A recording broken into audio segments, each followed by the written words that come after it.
Welcome to the Catalyst Sale Podcast. Many of us struggle with sales. This could be due to a lack of confidence, comfort, or just not wanting to be salesy. We want to help our customers. We know we can, but we complicate the process. This podcast is designed to help folks like you improve at sales through process, practice, frameworks, and thinking. I'm Mike Simmons. I'm the founder of Catalyst Sale and the Chief Revenue Officer at CyBSave. Today, Jen Spencer, Chief Revenue Officer at SmartBug Media, joins me. Let's get to the conversation. Jen, it is awesome to see you again and talk with you again. Thank you for having me again. This is great. So what's pretty cool, so between when you were last on the podcast, we actually had a chance to meet in person at a panel that we did with, what was it? The Inside Sales Professionals Association. Is that right? And then when you first came on as a guest, you had just accepted a new role, but it wasn't public that you had accepted a new role. And that role was you joined SmartBug Media. And now coming on again, you've just announced a new role. You are the Chief Revenue Officer at SmartBug Media. Congratulations. Thank you. Thank you so much. Yeah, it's been a whirlwind. Imagine what you can accomplish in 3.5 short years. So let's talk a little bit about the journey. Like, where were you? How did it start with SmartBug? And then what'd you go through and how'd you get to where you are? Because I imagine there were probably some ups and downs and lefts and rights and unexpected things and all kinds of stuff. So let's talk a bit about it. Definitely. When I first joined SmartBug, it was in the fall of 2017. And I accepted the position of the Vice President of Sales and Marketing. So prior to being at SmartBug, when I was at Allbound, I also ran sales and marketing. And a lot of folks over the years have tried to tell me I'm going to have to pick a lane, what do you want? And I get this question even on podcasts. Okay, you have to pick one. Which is it, right? A lot of that kind of pressure to pick one of those mediums, but I don't want to. I don't like the idea of not being part of both. So when I came in, we actually didn't have a sales team. We didn't really have a marketing team. We had an agency of marketers, about just under 30 people overall. And I just got in there and started putting basic sales process together, honestly, and started executing on some pretty, again, basic bread and butter inbound marketing campaigns. And the growth came organically. It was just all based off of how many leads are we generating. And by leads, I mean more like sales qualified leads, how many consultation requests. And then how many calls can we actually have and recommendations? And when does it make sense to start adding team members and adding the first 2 sales reps and then figuring things out as we go? And it's just been, like I said, like organic growth. But the first department that I really got under the really solid control, really solid footing was marketing. So, which, just comes a little bit easier when you're talking about folks that are attracted to a marketing agency. So the people that work on our amazing marketing team, I mean, they feel like this is their dream job. Like they're getting to market to marketers about marketing. So they absolutely love it. So one piece of me being able to grow was, all right, I got to get marketing up on its feet to really create strong demand generation to fuel sales. So that's kind of step one. Step two then is really making sure we've got the solid foundation from a sales perspective with people and processes to set us up to really scale. And that final piece that I needed to get in place before moving, up in my career was sales leadership and making sure I had a strong sales leader to then carry things out and evolve some of our initial practices. So over this time, I mean, we as an entire agency, we grew substantially. So again, I think I was the 28th employee, 28th or 29th back in 2017. And today we're over 110 employees and hiring like crazy, So the growth happened fast, right? Just like a software startup would experience, except we're delivering services. So those pieces were critical. And then from there, it became this question of how much more successful could we be as an organization if all things revenue leadership all fell, was all overseen by one person, kind of one vision, one methodology. And that's what, that's how I was able to transition into this CRO role recently and taking over client services. So anybody who manages a client. If you manage a client, you own you have revenue on your back, and you're responsible for churn, you're responsible for upsells, you're responsible for new logos, whatever it is, all falling under one department. And this is nothing new to so many businesses, but something brand new to us and nothing that had been put in place. I mean, I'm forging my own path here completely. That's pretty awesome. It's good. It's cool when you get to forge a new path. So on the marketing side, just as you came in and you said, look, we're going to go ahead and we know marketing, we're going to get this stuff solidified. We're going to focus on being able to generate the right demand so that we can generate the revenue and then start building scale there. And we could start adding these individual pieces together. What are some of the challenges that folks run into in that initial kind of working toward cracking the nut around demand gen on the front end? What are some challenges that either organizations run into or you ran into as you took on the initial role at SmartBug?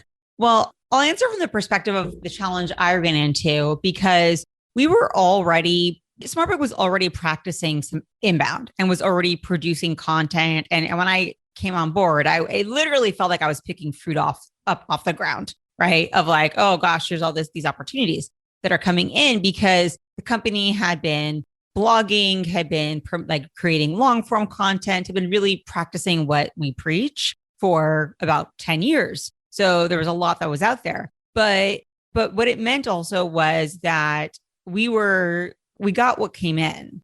So the hardest part of kind of streamlining marketing was looking at how do we create a demand generation pipeline, like a lead pipeline for each line of business that we have, or in like specific verticals, so that we can be more prescriptive and we have better control over what our sales pipeline looks like, as opposed to sales pipeline just looking like whatever happened to come in from marketing.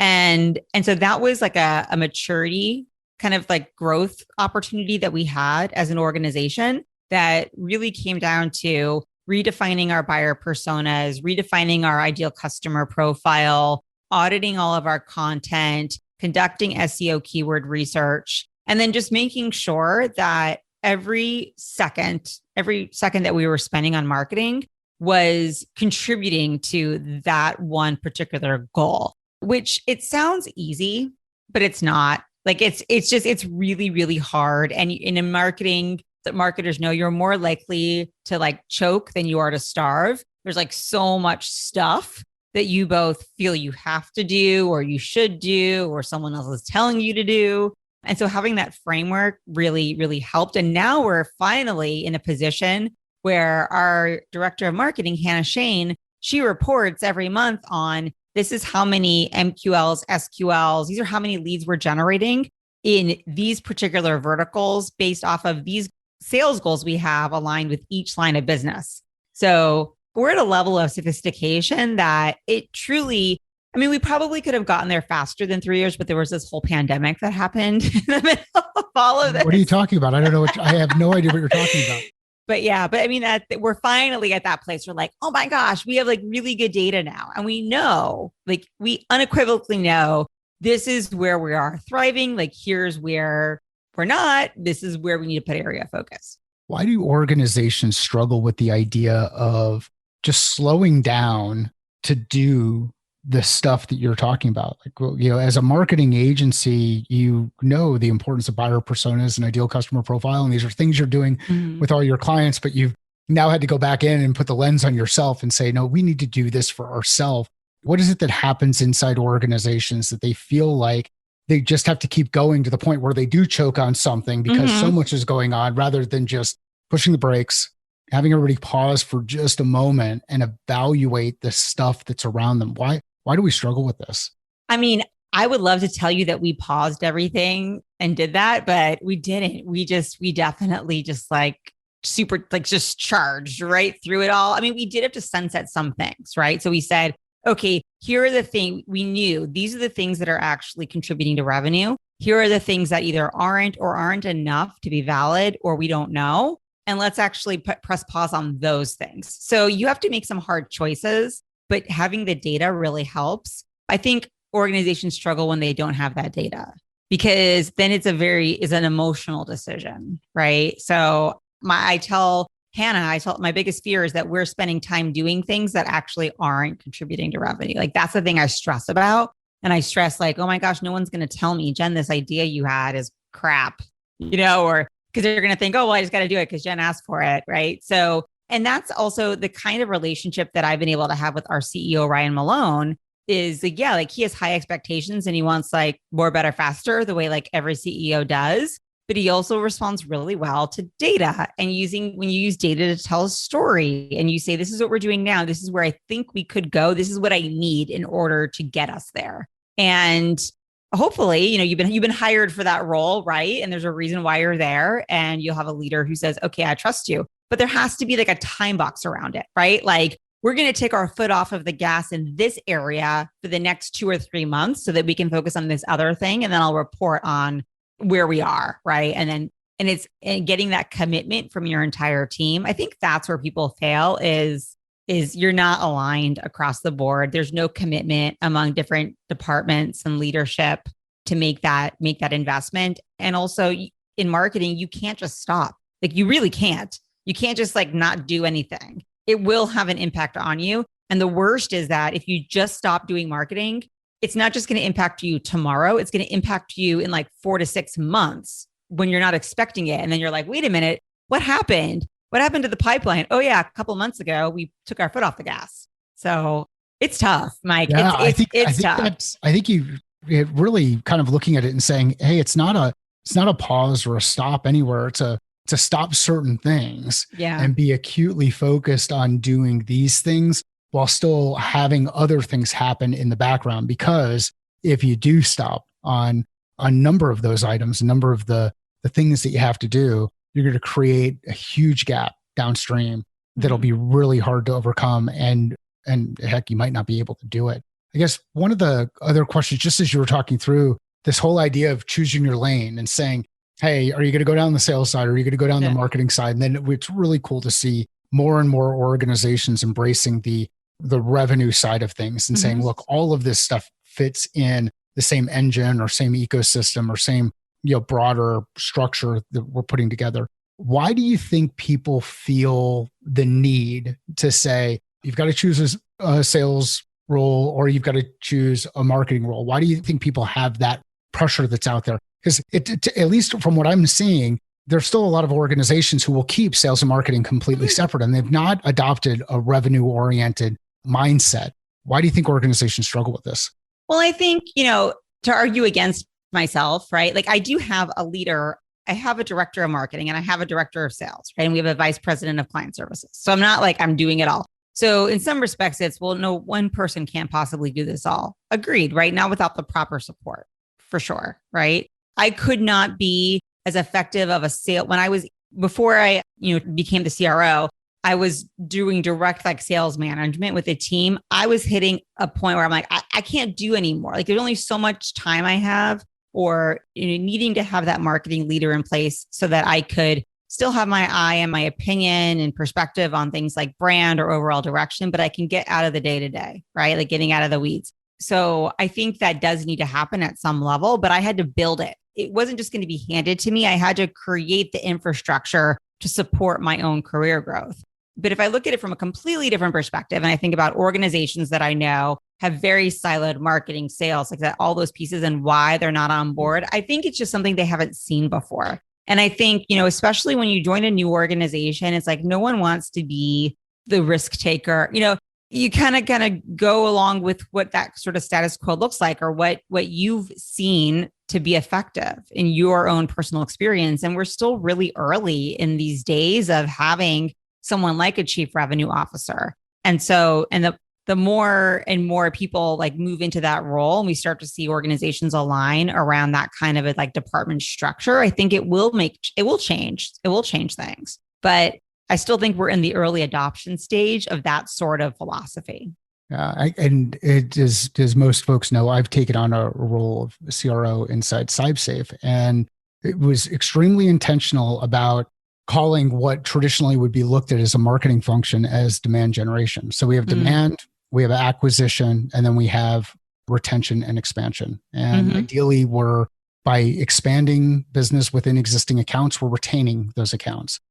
by acquiring the right accounts and putting them into that part of that segment of the business, we'll continue to see those grow. And by focusing attention on demand and realizing that demand happens, it happens all the way across the entire chain, meaning demand doesn't just start at the front end. It enables things that can happen in the acquisition phase and enables things that can happen in the expansion and retention phase. You start to see how this ecosystem comes together and you get cross-functional collaboration across the team. But I've intentionally not called it sales and marketing just because of some of the negative connotations associated with it. And who knows if it's going to work? I guess we'll figure it out as we're going through. I'm optimistic it's going to work and we're seeing some really good signs. And, I can just see what you've done in your path over at SmartBug from a focus on demand and then solving for some of the acquisition challenges and then starting to integrate into the client services side of things. So really cool. So let's talk about data. Data is one of those things where a lot of people will talk about it. A lot of people will have different pieces of data and they'll be spread out all over the place. Like I'm looking at different technologies that will support buyer intent data, will support general signal intelligence data, will support understanding how attribution happens when you can't actually have direct line of sight into it. But when you think of data and how you're addressing the data challenges inside the business, what are some of the lessons learned and things that you had to either redo after a while because you just didn't have the right things in place, or things that you might have done just slightly different had you know what you know now relative to data? And I know that's a lot of questions in one, but like this just kind of gets into that piece of, hey, I hear that data is important. How do I know what the right data is? And how do I make sure I put the systems in place to get to the right data? I think one of the things I just know when I'm talking to my friends who are running, whether it's sales, marketing, revenue inside of organizations, is most people are sitting on a ton of data and they just don't know how to access it, or it's not organized in a way that makes it actually useful. And then they end up purchasing either other software or they end up purchasing, enrichment data that just fills in the gap of something they already had, but they didn't even realize they had it. So I think there's a lot of bloat when it comes to data. When I think about the things that if I could go back in time, I would have done differently. So when I first had joined the team, I knew that the way things were sort of organized in a CRM from a sales perspective, I knew it wasn't really built in a scalable way, but it was good enough for me at that time. And it was really hard for me to justify carving out the time to set it up, quote, correctly for when we were, quote, bigger, because I thought, well, I'll just carve out that time when it's necessary. And man, I wish I wouldn't have done that. I wish I would have spent the time up front, because little did I know how much time I actually had in the beginning when I didn't have a team and I didn't have, just more responsibilities. So kind of laying that foundation early, as early as you can within reason. I mean, there are some things you do just have to grow into, and documentation of when you're setting up, like adding properties to company or contact or deal account, whatever, system you're using, adding properties to all of those types and anything custom that you might be doing, just having that documentation will save so much time later on when you're onboarding new people or you're looking at making changes or what have you. So that's one thing. So I still have some like technical debt of things I didn't take the time to fix and clean up, like when I first got started. And I'm like, damn, I wish I would have done that. So that's one. I think the other thing is, and especially when without having client services previously under kind of all under one realm, the way that we store customer data and what we consider useful or not useful can be really different depending on if you're a marketer, if you're an account manager, or if you are, a customer success manager, whatever that role is. And so we actually had a situation where a team member built out quite a bit in our CRM from like a customer management, account management perspective. And it was done in a way that was just unuseful enough to sales and marketing that the whole thing had to be completely scrapped, because there wasn't the proper kind of collaboration that happened. There were some conversations, but ultimately all these people reported up to different leaders, and those leaders each had their own box they were looking to check, right? So right now we're in the place of really trying to organize customer data so that we can better support our client, because we offer about like 5 or 6 different lines of business, like different things we can provide. And not every client is using every single one of those. So how do we use that information that we have to be able to continue to educate even our existing clients? Or if someone leaves, if they leave from one company and go to another, if they decide that we're to pull services in-house for the time being. I mean, it's almost like for a while, it's almost like we were just like, you're just gone. You just like poof, into the abyss. But there's relationship there. There's work that's been put in there. Like you're not ready to like flush that relationship down the toilet. But if you're not storing the valuable information that you have in one system of record, then there's nothing you can do with that information. And so that's the problem we're looking to solve. And we have something from the marketing team that we're kind of transferring over into like all revenue leadership, which are these themes that we have, because there's only so many hours in the day. But one of our themes for the year is becoming a well-oiled machine. So in my mind, we're not there yet. I don't even know if we'll ever be there. But this year, in order for us to really scale, in order for us to do what we want to do over the next 2 to 3 years, we have to get some of that data better organized, cleaned up.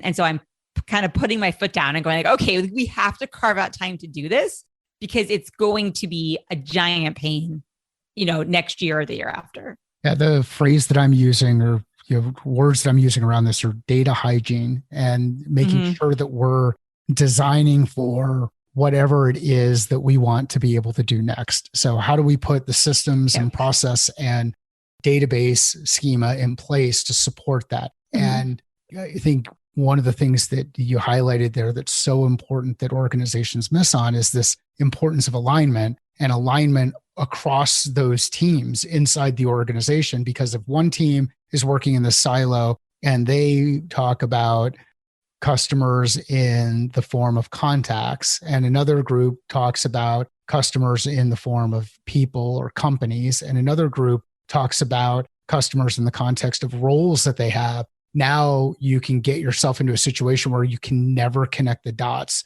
between the data. Yet you might be talking about the same functional thing. Like, we're both familiar with HubSpot, and you go through the original source 1 and source 2. Like there's multiple sources. And then somebody can have an idea to say, I'm going to go ahead and create a custom field that's source. And that's where I'm going to put all of my campaign information. And then somebody else puts source, which is based on which segment of the business the deal came from originally. And then before you know it, you've got multiple tables that have the same heading of source, all meaning completely different things. And you're trying to get consistency in your data. And then it just, what ends up happening is people get bags under their eyes because they can't sleep and they get gray hair and wrinkles start to pop up and everybody gets frustrated. And I think to the point that we were talking about before, you've got to slow down sometimes to speed up. You've got to slow down and just kind of organize and standardize that data. And that's awesome. And it's a challenge. The alignment across organizations, communication across organization, very cool. How are you solving for some of the alignment challenges other than, hey, now you've got a leadership position inside the organization, organize the teams under this. What are some of the things that you've put in place to help support better alignment, both across your team on the whole, and then with other segments of the organization? So I can speak to this from the perspective of like literally 2 weeks into this role, right? But prior, I'm invested in our success as an entire organization. I'm not just was not just heads down focused on just like sell. Like I want those clients to stay also, right? Right. So one of my projects for Q4 was around like overhauling our discovery process, and based off of feedback from our client services team. So even though they didn't report to me, kind of saying, okay, what do you think's missing? Here's what we cover in discovery right now. Tell me where the gaps are. And that was really helpful. Things like they wanted to know, like they said, knowing if our main point of contact at a client's company is brand new to their industry. That question that's not something that we might it might come up in casual conversation, but it doesn't really make it anywhere official. Something like that can actually be extremely helpful for our client services team to know. And there are different obstacles that they can overcome or things they know to avoid or whatever they have to do in order to shift processes to support our main point of contact who's also learning along the way. So that was really helpful. So like just one example, right? And then from that, we also, being able to put that in place and run some tests. So there were a couple of different tests that I ran in Q4, working with some pilot groups of the sales team. And the goal was to see like, can we actually produce a customer faster? So can we sell more quickly? Can we increase the deal size? Can we improve the close rate? And can we reduce or eliminate churn, right? So the churn question is still on the table because this is just something we just did. But from a close rate perspective and from a size perspective and a deal velocity perspective, it was amazing. It was like phenomenal results. And so then having that data, then I could go into a board meeting and say, this is what we tested and here's the results. And because of that, this is what I want to do moving forward. And it's really hard to argue with that when you can show that, those types of results. But that was something that you have to like be listening to what happens after you close a deal and you like throw it over the fence, right? To that services team or that customer success team and getting that feedback back from them and looking at then and putting it into place, not just like listening and not doing anything with it, but actually applying it to some new parts of discovery. And then we got to the point where the questions that the client services team wanted answered, it was like, you look at these questions and you're like, there's no way. As a salesperson, there's no way you're going to get this all on a 45-minute call, a 60-minute call. Even if you break this, and if you start breaking this into 2 or 3 calls, clients are going to get really exhausted. So then we looked at, well, what's the stuff we have access to? Because we're using LinkedIn Sales Navigator, we're using Zoom Info. And how can we take those tools that we have and put them to work so that we don't even have to bother our prospective client with those questions? And then what are the questions that are like multiple choice, true, false, super easy that we can put in a type form and we can send ahead of a discovery call to get all that off the table. So when we're actually having a live conversation, we're really talking about business challenges and goals. And that was a big undertaking, and there were some things I had to tell the client services team, like, this is just too much. Like, this is unreasonable at this stage of our relationship with somebody to be getting into these types of questions. You're going to have to handle that like after they become a customer. It highlights the importance of the questions we ask, both internal questions, the questions we ask our teams, as well as the questions we ask our clients or those outside of the organization. And I know everybody knows it. It's kind of like, in a number of the other conversations that we've had around, hey, we know that we should take care of these things, but actually doing them is a little bit different. Putting it into practice, giving the team the flexibility to get those things done is really important.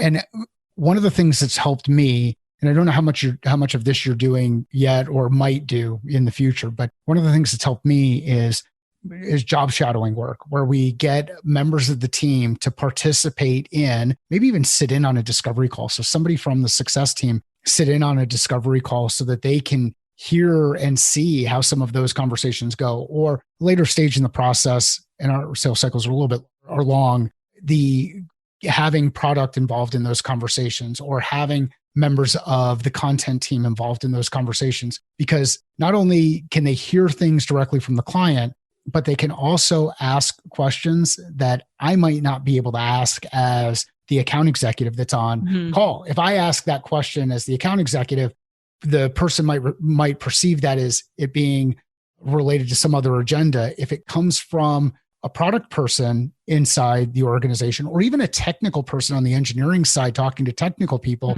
they know the technical speak.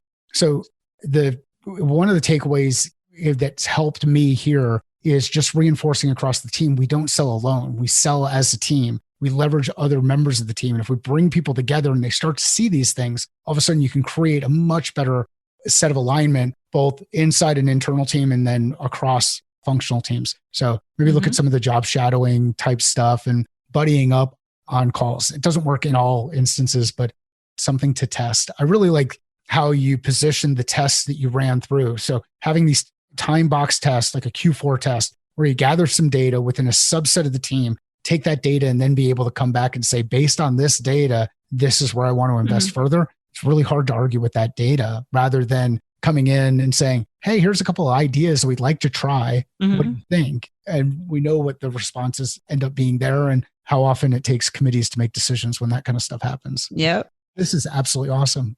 And I will say, not that I didn't want to run tests anyway, but I was incentivized to do it too.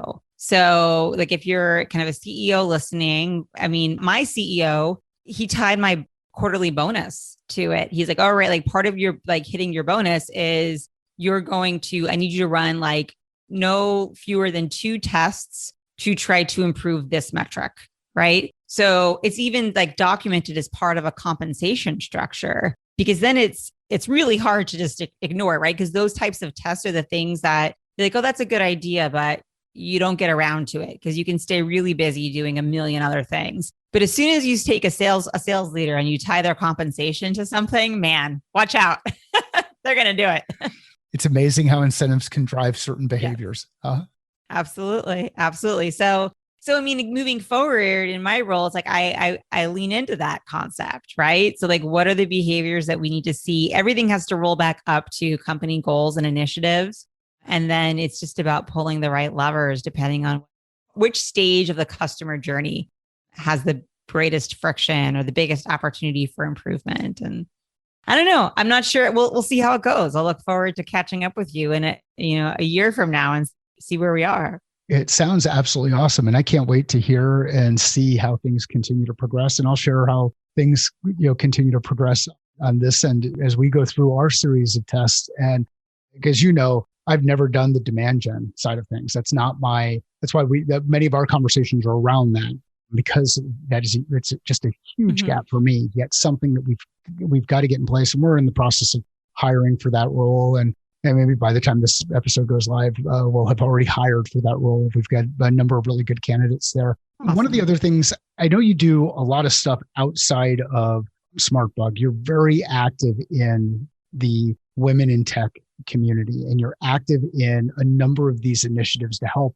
really advance women in sales, advance women in technology. Can you talk a little bit about what you're seeing there and what others who are out there listening can do to help, and just so that they're aware of some of the things that you do above and beyond your day job as the CRO inside SmartBug Media, building out this organization? You've also got a lot of the other stuff that you do, both on the speaking side of things, the women in tech side of things, and the women in sales. We chat a little bit about that. I do spend a decent amount of time, my free time outside of SmartBug, with some causes that are important to me. Lately, I've been throwing myself really into like two main kind of initiatives, both around like mentorship. So one is through Revenue Collective. I am a cohort leader for the Rising Executives program. So this is for people mostly at a director level who are interested in moving up to a VP level. And so that's been really, really exciting. It's an annual commitment that they're making, and we meet once a month. And I would consider it like I'm almost like the TA to one of many, I guess, TAs to this professor. So everyone attends these lectures, and then they come to these other sessions, these smaller sessions that someone like myself is leading, to talk about like the real world version of it, whether it's something around forecasting, or it's demand gen, or it's sales hiring, whatever it is, but all things that sort of touch revenue and revenue operations. And that's been really cool. And it's been about 50-50 kind of male female, although I think that's very intentional by Revenue Collective. I think they're really looking to make sure we have like equal contributorship going on. And then the other piece that I, spend some time in is a group called SDR Nation. So you talk about like, here, rising executives, this is that director wanting to be VP. Let's go all the way to the other end of the sales and marketing totem pole, and those good old SDRs who like do the backbreaking work inside so many organizations. And in that org, I am coaching on all things typically buyer persona related, but frequently I'm often coaching people on the way businesses work, like basic business acumen, how companies make money, how companies lose money, and trying to like skill up those SDRs so that they have more confidence and they're just more capable having conversations with, in a lot of cases, they're talking with enterprise VPs of not just marketing and sales, but human resources and IT and engineering and legal and HR, and holy moly, like they are not prepared for those conversations. And so that's one of the things that the SDR Nation community has allowed us to do. And it's exciting getting exposed to so many young women that are entering that sales world at SDR Nation. And it's funny, we did a little clubhouse event, and it was our first one, is our first clubhouse thing ever. It was fun. And just about like, what does the world of an SDR look like in 2021? And what changes have we seen happen? And with so many people who are used to being in common spaces and like feeding off of each other's energy, and now they're all by themselves, maybe they're sharing an apartment with like 3 other people in Boston, and they're trying to keep that energy and momentum going. And just going to talk about that. But anyway, I digress. But one of the young women said, "Hey, I just want to say thank you for your role, like for moving into this role of CRO." I was like, you're thanking me. She's like, well, yes, because there aren't a lot of female CROs, and you're one more that normalizes this, that shows the rest of the world, that shows investors, that shows CEOs and CFOs that no, like a CRO isn't necessarily just a man.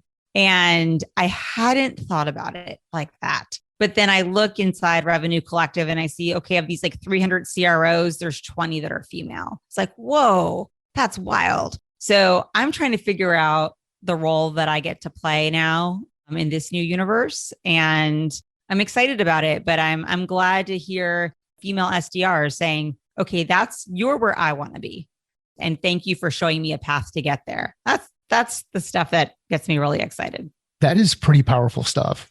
When you can demonstrate once people get to the point where they see that it can be done, then imagination can really start to take hold on how you can make that happen. And I mean, the sports examples are long, the breaking the 4-minute mile or breaking certain high jump Olympic records and whatnot, or world records. But to see that from a business professional perspective and someone who's new into sales, moving into one of these entry level roles, and that role is an absolute grind. I mean, think about, of all of the roles that we have in the sales profession, how many people like to just go through and do the same thing over and over and over and over and over again, 45 times a day, sometimes 100 times a day, depending on what the motion is inside their organization. And then on the other side, know that when it gets handed off to an AE, sometimes the AE doesn't review the notes or asks the same questions that were asked in their initial call. And then all of a sudden it feels like their role has been devalued. So you've got this early stage role that is a grind inside organizations that is really tough. And then now being able to go through and someone saying, hey, thanks for showing me that there's something else that's out there. One of the other things that popped up as you were talking through this, and I'm a big fan of Clubhouse. I am really excited about what is kind of happening in that space as far as the access to people and level of engagement that you can have with folks. I mean, I've had some phenomenal conversations with people who I've just met recently in Clubhouse that I would not have connected with in another environment. And we can have the same kind of direct conversation that I'll have with people who are part of my direct network when we're talking about the business related stuff, like the challenges that we overcome and the ability to ask questions. So I'm excited about that medium. And I think that there's an opportunity to really drive mentorship and coaching and engagement and education in that medium. Because to the point you made a little bit earlier, so many people in these early career roles are so focused, or their leadership is so focused on the numbers. They're being managed to a set of numbers rather than being developed to a capability. So they're not talking to folks in these roles about business acumen, about how business happens inside organizations, how money is made. There's so many people inside the companies that we've either been a part of or have seen out there or see people talk about. So many of these organizations have people who would struggle to answer the simple question of, how does your company make money?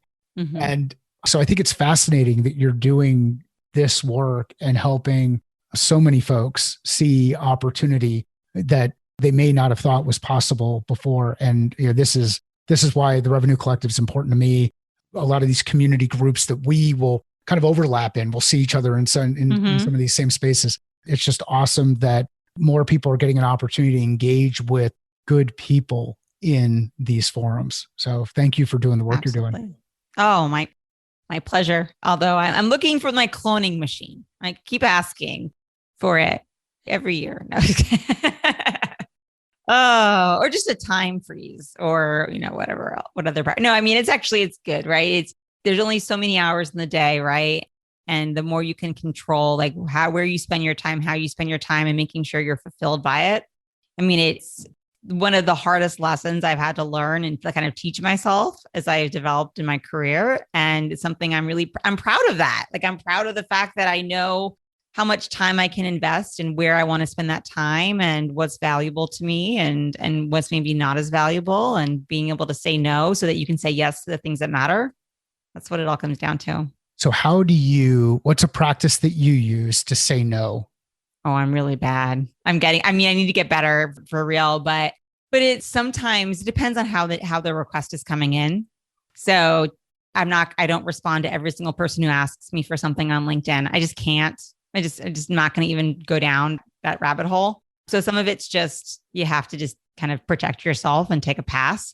But it's listening and finding out, okay, like what's involved and what's the contribution that you need from me, and thinking like, is there anyone else who could do this besides me? Do I know someone better who would actually be better at this than I would and has more time? Or is this something, no, I know I could add a lot of value, and then will it make me happy? And if it's not, then I'm just honest and say, I don't have the capacity to do this right now. I think what you're doing is amazing, but maybe I can introduce you to these 2 or 3 other people. So trying to find a way to help where I can, but there's just some that it's going to end up in the archive or the trash, unfortunately, because I don't know a better way, Mike. I don't know.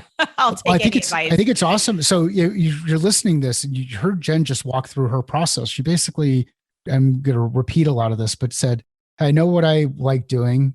I know where I can make a really big impact on people that's significantly different than what others might be able to do.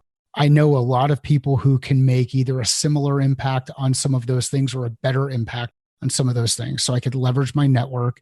I will leverage my own skills. And I also kind of time box and do these things. And now I'm putting words in your mouth, but this is what I heard as you went through your process. And everybody out there has the ability to do this. You just write down on a note card, these are the things I like doing. These are the things I want to learn more about. These are the things I do really, really well. And when someone comes in and asks you about things that don't align with those, be comfortable with saying no.